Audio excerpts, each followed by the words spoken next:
दोस्तों इस पौधे को बस अपने घर के आगे लगा दें या फिर यह पौधा अपने आप ही अपने घर के आपके घर के आगे स्वयं लग जाए तो दोस्तों आपके घर में भूत प्रेत बाधा या कोई शत्रु की बाधा या किसी भी तरह का कोई शत्रु या किसी भी तरह का कोई दुश्मन आपको परेशान करने की हिम्मत नहीं कर सकता।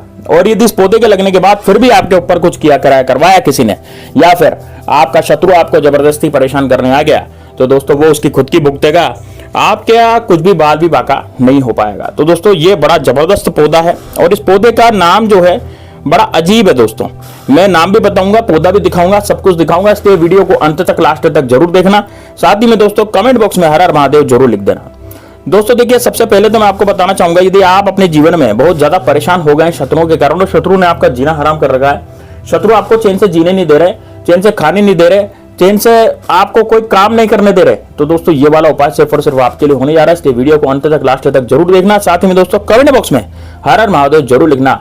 यदि आप हर हर महादेव लिखने में कंजूसी करेंगे तो दोस्तों फिर उपाय कैसे काम करेगा, इसलिए हर हर महादेव जरूर लिखा जाता है कमेंट बॉक्स में और वीडियो को भी लाइक किया जाता है। साथ ही में दोस्तों हर हर महादेव लिखने के साथ ही यदि आप जय श्री राम जय बागेश्वर धाम सरकार भी कमेंट बॉक्स में लिखता है तो सबसे ही बेस्ट रहेगा। चलिए बात करते हैं दोस्तों कि कौन सा वो पौधा है जो घर के सामने लगा रहने से आपकी सारी आदि व्याधि और सब तरह के दुश्मनों को वो नाश कर देता है, सब तरह के शत्रुओं का वो नाश कर देता है। दोस्तों वो पौधा है मैं आपको बताना चाहूंगा, लेकिन बताने से पहले मेरी आपसे हाथ जोड़ करके विनती है, यदि इस वीडियो को शेयर नहीं किया तो जरूर करें। तो दोस्तों वो है दोस्तों झाऊ। अब ये झाऊ का पौधा होता क्या है और कहां से मिलता है, और यदि हमारे घर के सामने अचानक से तो लगेगा नहीं, हमें ही लगाना पड़ेगा। तो जब हम लगाएं तो किस दिन लगाएं, कैसे लगाएं और किस तरह से इस पौधे को लाएं और ये मिलेगा कहां। देखिए दोस्तों जहां पर भी हल्का फुल्का जंगल होता है, मैं ऐसे घनघोर जंगल की बात नहीं कर रहा कि जहां पर बहुत भयंकर पेड़ पौधे उग रहे हैं और बहुत जबरदस्त जंगल है, ऐसी बात नहीं कर रहा मैं कर रहा हूं जहां पर जैसे झाड़ियां उगती है ना। अब झाड़ियां उगती है जैसे बोर की झाड़ी उग गई है ना, इसकी अपने जूली फ्लावर की झाड़ी उग गई, जूली फ्लावर का मतलब होता है बबूल, है ना, बबूल की झाड़ियां उग गई। इसी तरह से इस झाऊ की भी झाड़ी होती है, एक पौधा होता है, ये झाड़ी होती है, ये बड़ा पौधा नहीं होता, यानी कि पेड़ नहीं होता है ना, ये छोटे छोटे पौधे होते हैं और मोर पंखी के आकार के होते हैं। मतलब कि इसका जो ये जो आपको दिखेगा ना, ये बिल्कुल मोर पंख जैसा दिखेगा, जैसे कि कोई मोर पंख है ना, इस सदृश ये दिखेगा। कलर में तो हरा ही रहेगा लेकिन दिखेगा मोर पंख जैसा जरमाया हुआ, यानी कि झुरमुट टाइप का मोर पंख जैसा ये दिखेगा, ठीक है ना। जैसे विद्या का पौधा नहीं होता है, क्या विद्या का पौधा बिल्कुल मोर पंख जैसा नहीं होता है, उसी तरह से ये भी आपको जो है बिल्कुल विद्या टाइप जो है पौधा है उस तरह का ये दिखेगा। ये होता है दोस्तों झाऊ। लेकिन अब दोस्तों इसको लाए कहां से, है ना, किस तरह से मिलेगा। देखिए आप कहां भी रहते हैं, जैसे मेरे जो दर्शक हैं, जो आप लोग हैं, वो आप कहां कहां से मुझे देखते हैं। आप कोई तो इलाहाबाद के हैं, कोई कानपुर के हैं यूपी में से, और कोई व्यक्ति महाराष्ट्र से भी है, महाराष्ट्र से मतलब मुंबई से हो गया, या फिर कोई व्यक्ति इधर बेंगलोर वगैरह से भी हो गया, इधर कर्नाटक से, है ना, और हैदराबाद से भी मुझे लोग देखते हैं, राजस्थान से भी देखते हैं, मध्य प्रदेश, गुजरात, दिल्ली, सभी दूर के लोग जो है मुझे देखते हैं, ठीक है ना। मेरा ये वीडियो जो है सभी लोग देखते हैं। लेकिन दोस्तों आपके पूरे भारतवर्ष में जहां पर हम रहते हैं ना, पूरे भारतवर्ष में झाऊ सभी जगह मिलता है, लेकिन मिलता कहां है, या तो नदी के किनारे मिलेगा। जैसे नदी के किनारे का मतलब ये हुआ कि जहां से नदी गुजर रही है, तो नदी से थोड़ा दूर, या फिर जहां पर जल हो, है ना, जहां पर जल हो, थोड़ी जल की मात्रा हो, तो वहां पर भी हल्का हल्का झाऊ आपको उगा हुआ मिलेगा।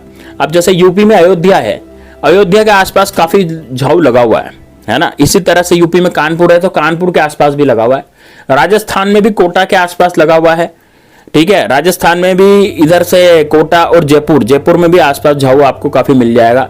इसके अलावा जैसे आप एमपी वगैरह में बिलोंग करते हैं तो एमपी में आप मध्य प्रदेश को देखें तो मध्य प्रदेश के अंदर इंदौर और उज्जैन, महाकाल की नगरी, वहां पर भी आपको आसपास गांव जंगलों में झाऊ मिलेगा। तो दोस्तों देखिए आप अपने घर के आसपास देखिए, आप जहां पर रहते हैं ना, कॉलोनी के आसपास, घर के आसपास आप देखिए, वहां पर भी आपको आसानी से झाऊ मिल जाएगा। क्योंकि ये क्या है, जंगली पौधा है। जंगली पौधे का मतलब ये होता है जैसे मदार का पौधा नहीं होता, मदार का पौधा हर जगह मिल जाता है, कहीं नहीं इधर उधर, तो इसी तरह से ये भी पौधा आसानी से आपको इधर उधर में आसानी से मिल जाता है। और इस पौधे की खास बात यह है कि जब ये पौधा आपके घर के बाहर की तरफ लगेगा, बाहर की तरफ कहां लगाएंगे, देखिए मैं आपको दिन भी बता रहा हूं कौन से दिन ला करके इसको लगाना है। आप चाहें तो नर्सरी में से भी इसको ला सकते हैं। यदि आप वहां बोलेंगे ना नर्सरी वाले से कि भाई मुझे झाऊ चाहिए, तो वो आपको झाऊ का पौधा आसानी से दे देगा, क्योंकि उनके पास बीज भी होते हैं, उनके पास पौधे भी होते हैं, और वो जानकार भी होते हैं कि भाई झाऊ का पौधा लगाने से क्या होता है, ठीक है ना। तो आप नर्सरी वाले से भी पूछ सकते हैं कि भाई उनके पास झाऊ का पौधा है नहीं, तो डायरेक्ट वहां से आप ला सकते हैं। किसी गांव में रहते हैं तो गांव में तो दोस्तों आसानी से आपको झाऊ का पौधा मिल जाएगा, वहां तो खेत में खलियानों में है ना, इधर उधर कहीं भी आपको मिल ही जाएगा एक तरह से झाऊ का पौधा, है ना। लेकिन कभी कभी क्या होता है कि जैसे हम आप रहते हैं, जैसे मान लीजिए नोएडा रहते हैं, दिल्ली रहते हैं, या फिर आप मुंबई में बंबई वगैरह में रहते हैं, तो वहां पर क्या होता है कि वहां पर बस्तियां ज्यादा है, पेड़ पौधे कम है, तो इस वजह से आपको नर्सरी जाना पड़ सकता है, ठीक है ना। लेकिन दोस्तों लगा जरूर लेना, ये पौधा इतना जबरदस्त है ना कि आपको किसी तरह का कोई टोटका करने की जरूरत ही नहीं पड़ेगी। यानी कि एक बार इस पौधे को लगा लिया तो बस आपका जो दुश्मन है, कोई भी दिक्कत कर रहा है, कोई परेशानी कर रहा है, परिवार में भी कोई सदस्य ऐसा है जो आपसे दुश्मनी कर रहा है, वो सारे सदस्य दोस्तों निस्तेनाबूद हो जाते हैं। तो दोस्तों आपको करना क्या है, इस पौधे को लाना है दोस्तों शनिवार के दिन, है ना। या तो शनिवार के दिन लाएंगे या फिर आप गुरुवार के दिन लाएंगे। देखिए गुरुवार और शुक्रवार और शनिवार, ये 3 दिन ऐसे हैं जब आप इस पौधे को ला करके लगा सकते हैं। लगाने का तरीका क्या है, आप सबसे अपने घर के बाईं तरफ, जैसे आपका मुख्य द्वार होगा ना, तो मुख्य द्वार के बाईं तरफ, जैसे आप मुख्य द्वार देखिए 2 तरह से दिखता है। एक तो हम घर से बाहर रह करके मुख्य द्वार को देखें तो दाईं और बाईं दिशा बदल जाती है, और यदि हम अंदर रह कर मुख्य द्वार को देखेंगे तो दाईं बाईं दिशा बदल जाती है। तो मैं कैसे बता रहा हूं, मैं सुनिए ध्यान से, मैं बता रहा हूं कि अंदर रह करके आप मुख्य द्वार देखें, यानी आप मुख्य द्वार के अंदर खड़े हैं और बाहर देख रहे हैं। अब आप देखिए आपके दाएं और बाईं तरफ, ठीक है ना, 2 जगह होगी। तो जब आप अंदर रह करके मुख्य द्वार को बाहर की तरफ, यानी कि अंदर मुख्य द्वार के अंदर, यानी घर के अंदर से मुख्य द्वार के बाहर की तरफ झांक रहे हैं, ठीक है, तो आपको यह पौधा जो है अपने दाईं तरफ लगाना पड़ेगा, ठीक है ना, आपके मकान के दाईं तरफ लगाना पड़ेगा। तो दाईं तरफ कैसे लगाएंगे, सबसे पहले थोड़ा सा खड्डा वगैरह खोदेंगे, या फिर आपके पास वो कच्ची मिट्टी वगैरह बाहर होगी तो उसे खोदेंगे और उसमें इस पौधे को एज इट इज ट्रांसप्लांट कर देंगे कहीं बाहर से ला करके।